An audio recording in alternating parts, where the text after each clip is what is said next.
जय श्री कृष्ण। गीता जी के दूसरे अध्याय का 5वां श्लोक।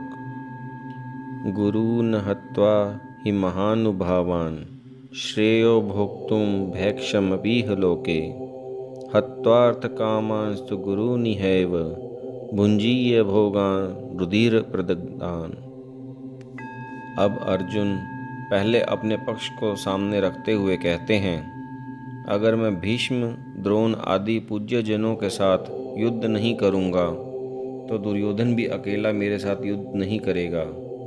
इस तरह युद्ध न होने से मेरे को राज्य नहीं मिलेगा, जिससे मेरे को दुख भोगना होगा। मेरा जीवन निर्वाह भी कठिनता से होगा। यहाँ तक कि क्षत्रियों के लिए निषिद्ध जो भिक्षावृत्ति है उसको भी जीवन निर्वाह के लिए ग्रहण करना पड़ सकता है। परंतु गुरुजनों को मारने की अपेक्षा उस कष्टदायक भिक्षावृत्ति को ग्रहण करना भी मैं श्रेष्ठ मानता हूँ। ईह लोके, यह कहने का तात्पर्य है कि यद्यपि भिक्षा मांग कर खाने से इस संसार में मेरा अपमान व तिरस्कार होगा, लोग मेरी निंदा करेंगे, तथापि गुरुजनों को मारने की अपेक्षा भिक्षा मांगना श्रेष्ठ है। अपि कहने का तात्पर्य है कि मेरे लिए गुरु को मारना भी निषिद्ध है और भिक्षा मांगना भी निषिद्ध है, परंतु इन दोनों में भी गुरुजनों को मारना मुझे अधिक निषिद्ध लगता है। हत्वार्थ कामांसु गुरुनिहैव भुञ्जीय भोगान् रुधिर प्रदिग्धान्।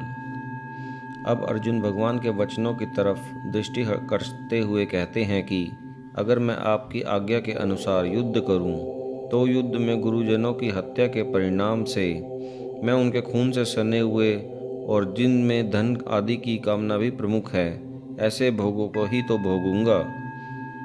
मेरे को भोग ही तो मिलेंगे।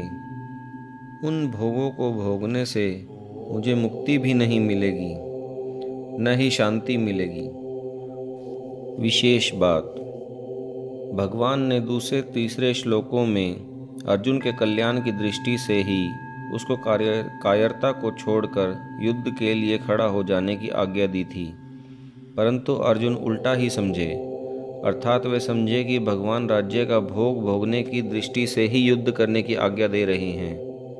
पहले तो अर्जुन का युद्ध न करने का पक्ष एक ही था, जिससे वे धनुष बाण छोड़कर और शोकाविष्ट होकर रथ के मध्य भाग में बैठ गए, परंतु युद्ध करने का पक्ष तो भगवान के कहने से ही हुआ है। तात्पर्य है कि अर्जुन का भाव था कि हम लोग धर्म को जानते हैं, पर दुर्योधन आदि धर्म को नहीं जानते, इसलिए वे धन, राज्य आदि के लोभ से युद्ध करने के लिए खड़े हो गए हैं। अब वही बात अर्जुन यहाँ अपने लिए कहते हैं कि अगर मैं भी आपकी आज्ञा के अनुसार युद्ध करूं, तो परिणाम में गुरुजनों के रक्त से सने हुए धन, राज्य आदि को ही तो प्राप्त करूंगा। इस तरह अर्जुन को युद्ध करने में बुराई ही बुराई दिख रही थी। जो बुराई बुराई के रूप में आती है उसको मिटाना बड़ा सुगम होता है, परंतु जो बुराई अच्छाई के रूप में आती है उसको मिटाना बड़ा कठिन होता है।